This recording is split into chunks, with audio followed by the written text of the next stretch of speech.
The Great Book of Random Tables, second edition by Matt Davids, a crazy book of all kinds of random tables for your fantasy game. Let's have a look and see what it's like.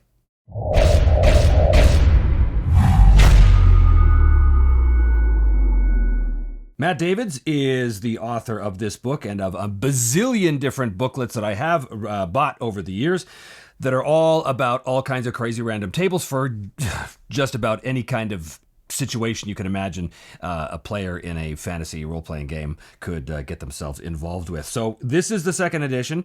This is not only a reprint of all of the previous books, but also a lot of those old tables have been redone and updated, and there's a bunch of new stuff in here as well that did not exist in the previous ones, as far as I know. So Matt, full disclosure, also helped a little bit with my own game, the Broken Empires role-playing game, still available for pre-order at the link below.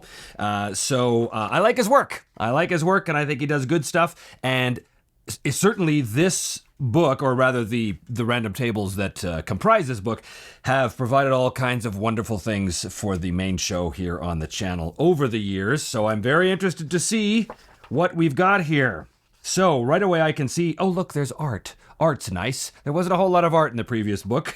It was mostly just tables. Like other Dice Geeks books. Look at this. There are just so many. So many. And he's got things for steampunk and cyberpunk and sci-fi and all kinds of stuff. But this one is specifically about fantasy. So right away, we've got a pretty massive table of contents.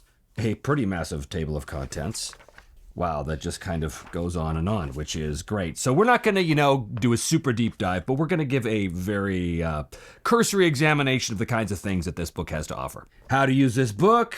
Well, there's all kinds of stuff you can roll on. If you need a country name, or a creature, or a critical, or effects, or extra flavor, or lakes, rivers, and seas, all kinds of stuff. Literally, this is a treasure trove of random information. So we start with books, and this is a series of book titles, which is really cool. Not a Cloud in the Sky, or The Lady of the Shadow Wood, or The Dreadful Peak. Book titles 2, Curing Tobacco, The Book of Fiends, The Adventures of Sir Caldreth, and so on and so on. Wow, there's lots. Whole different categories of books. Frogs and Toads of the South Wetlands. The Dust of Empires. The Forging of Wrathgore. What does that mean? I don't know. You'll have to make it up yourself in your own game. This is what I love about random tables, is that they spur imagination for the creative GM to make something up in the moment, right? This is really the value of a book like this. Wow, book title 6, 7, what? They just keep going. There is no excuse for you not to be able to tell your players what the name of the book is when they go to that shelf and say, "Ooh, what is this leather-bound tome called?" Well, it's called The Quenching Blade. Oh, wow, just keeps going. Amazing. And then, not only do you have the title, you have the book construction and condition. The cover color is tan. It's made from human skin over wood, naturally. The decorations are a beaver motif. The page material is parchment. The ink is octopus ink. And the condition, of course, is torn pages. Cool. And more and more. And then the author, who was it written by? It was written by Cauldron Chain Granite, the Humble Hermit. So good. And then business. So this is just a series of random tables if you need to know what kind of immediate profit or loss you have. Countries. I use this extensively in my show, especially in season 1, I believe, or season 3 as well. But very good stuff. Zamlands, the Glovamir Smoa, Ochoaso, and others. And then creatures. So this is where we get sort of a real hodgepodge of stuff. Dragon names. Items in a dragon's lair. Goblin names. Items in a goblin den. Items on a dead goblin. Very, very useful for your low-level sort of D&D games, certainly. And again, art. It's so nice to have art in this book. As I said, the previous books didn't have a lot of room for art. They were mostly concerned with the tables themselves. So it's nice to have a little splash of color in here. Kobold names. Items in a kobold lair. And then orcs and trolls. Really, really good stuff. It's always nice to be able to give a name to a creature as opposed to just, there's another troll. 2 trolls come waltzing out of the forest and attack you. Or maybe the players hear one of them talking to the other, calling him Zulyafi and Arani, right? Anyway, cool stuff. Criticals. So these are obviously going to be optional and depending on the specific game system you're using, but mostly they're really good for inspiration, right? Melee attack critical fails or critical successes, spell attack critical fails, successes. Then we've got dungeons. This is going to be a big one, I'm sure. Room items. Tables 1, 2, 3, 4, 5, 6, 7, 8, 9, 10, 12. It just keeps going. Items in a cell. Items in a chest. I believe this is where I had the stuffed badger from season 1. I believe I found that here somewhere. Very funny. Items in a royal tomb. Dungeon health side effects. Interesting. A lot of these are really reminiscent of the first edition Dungeon Master's Guide by Gary Gygax, where we had all kinds of really interesting random tables. That's what this stuff reminds me of a lot. Statues with the secret, like a religious figure with open arms. The trigger is embrace the statue. The location is under a vast storage chamber. What does that mean? I don't know. You'd have to make it up yourself. Underground encounters. Lots of these. And then effects. So what are these? These are blessings. That's cool. The different kinds of blessings that could happen. Or curses. Always very useful. Mutations. If you're running a Warhammer game, mutations could come in very, very handy. Phobias. Resurrection side effects. I don't typically use resurrection in my games, but for those of you who do, you've got all sorts of wonderful side effects here to inflict upon your players. Extra flavor. These are probably going to be a bunch of truly random things. Bardcore song titles. Give me back my battle hammer. Or the ever popular Bugbarian Rhapsody. Some of them dive into the silly pool, but that's perfectly fine. Catastrophes. Fey-touched carnival prizes. Wow, that's some specific stuff. Fortunes. Let me read your fortune, my child. Ah, yes, I look into the crystal ball and see. Spend carefully. Restraint will serve you well. Well, a lot of people could say that. I didn't need my fortune told just to be told that. Insults. Swoons, thou art a queasy, hasty-witted flirt-gill. Love it. Maps, the details of different kind of maps you can find, what they're made of, what they are of, all that kind of stuff. Reasons why a player character is absent for a session. Now this one is very, very useful if you've got a big group that is rotating and maybe someone is not going to be able to make it. Very good. Why wasn't Gorgoth the warrior going to the dungeon with us? Well, clearly he was practicing origami. Or perhaps she was called as a witness in a court case. I love it. Inns, inn names, signs outside, the different types of beers you might find, or the meals you might find, and this goes on. Items in an inn room or in a kitchen. Carousing. This would be a good supplement for Shadowdark, for those of you who play Shadowdark, to add to the carousing tables that exist there. In encounters. Really great, really great. And then we've got lakes, rivers, and seas. Ship names, always useful if you're running a maritime campaign. Pirate ship names, naturally. Items in a fishing boat, or a portmaster's office, or a ship captain's quarters, or a ship's cargo hold. Notes in a bottle, classic. If you guys are running a pirate board game, this entire section could be very, very useful to you. Seafaring encounters. Very cool, very cool. And then, of course, the obligatory magic items, cursed items, and magic items, just sort of general stuff here. Harp of Sleep, minor. This harp could be used to cast 1d6 sleep spells per day. Again, the assumption is more of a OSR D&D style game, but you can apply this to whatever you want because it's just inspiration.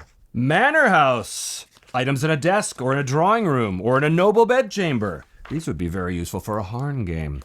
Items in a wine cellar or in an orangery? An orangery.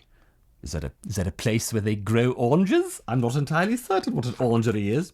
Non-player characters. This is going to be a bunch of names, I'm sure. Dwarf clan names or first names. And then elves and gnomes and halflings and humans. There's going to be lots of humans here. I think I got Edbert's name from this list. And probably a whole bunch of other names in the 4 seasons I ran on the main show here on Me, Myself, and I. Knightly orders names. Very cool. NPCs, just sort of general names and professions, very useful to have. Talking inanimate objects, if you've got a more high fantasy game. General professions, goals, cause of death, I love this one. Pulled beneath the water by unseen hands, crushed by a wall collapse, very cool. Key backstory moments, these are great for character generation, to have some interesting things happen to that particular character. before play begins. NPC developments, this is cool. NPC traits, super useful, super useful. If you're a GM that likes to create NPCs on the fly, this is going to be absolutely invaluable, along with the NPC physical descriptions and the reaction to a failed pickpocket attempt. They're not always just going to try and stab you or call the guards. They might insult you with loud, profane rantings. Cool, interesting. Outlands, we've got different types of trees and woodland animals and items in a bandit hideout, or items in a barn or a cottage or a hermit's cave or a hunter's campsite, or in a wagon or in a wizard's chamber or an adventurer's saddlebags, or of course on a battlefield, on a dead adventurer. Very useful to have this. Desert encounters, these are general encounter ideas for deserts and forests, as well as specific forest locations. I'm big on this stuff to help describe the world to the players as their characters are traveling through it. If you're in the jungle, you've got some encounters here, or mountains, things that happen at night. This is really big if your PCs are doing a lot of camping, hex crawling, that kind of stuff. Non-combat encounters, always very interesting to give the players a chance to do something other than just fight everything. Love that. Road encounters, swamp encounters, all kinds of good stuff. And then we get to rumors and jobs. So the bounty board, this is really good for anybody who's doing an open world sandbox campaign and you're not exactly sure what is on the bounty board. And you look and you say, oh yes, look at this. Pluck Ridley. There's a bounty of 140 gold pieces. Wanted status alive. And the crime was false weights and measures. So this was obviously some sort of white collar criminal, a merchant who is ripping people off, but they want him back alive to face the music. Then different kinds of jobs. I love this. Assist peasants with a controlled field burn. You might think, how could that possibly be fun? Well, believe me, when you've run Harn as long as I have, this is exactly the kind of adventure you might have.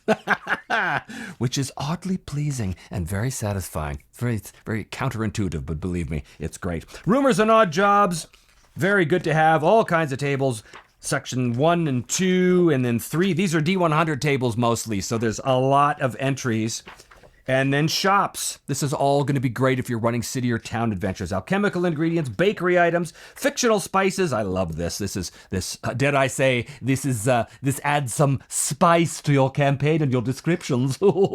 Fruit, herbal teas, herbs and spices, jewelry, medicinal herbs, musical instruments, nuts and seeds, potion ingredients, lots of potion ingredients here, salted or dried seafood, vegetables, and then towns in general. We've got town names, always useful again if you're running an open world sandbox where you're not exactly sure what the randomly generated town is called. Well, it's called Ardwick, clearly. Or it's called Foscote, or Hogston, or whatever. Gang names, the Bronze Razors, the Fire Jackals, the Blue Butterfly Company. Interesting name. Gravestone epitaphs, very cool. Booths in a market. Alchemical lab items, items in a smithy, items in a warehouse, items in an office. I did misread that as items in an orifice, but I don't think that's a table we want to roll on ever. Town happenings, and that is it. So there are 313 pages of table goodness here, 173 random tables for fantasy tabletop role-playing games. So if you guys are interested in this fantastic resource for your role-playing games, whether you're a solo player or whether you're a regular old GM that wants some quick and easy ideas, I heartily recommend Matt David's work. You can find this on DriveThruRPG.com, and if you order it from DriveThru using the affiliate link down below in the description, that's a good way to help support the channel. That's it for me. I just wanted to share this with you guys and let you know that this is something you should maybe look at if you're looking for a little bit of random inspiration. Thanks for joining me here on Me, Myself, and I will see you next time.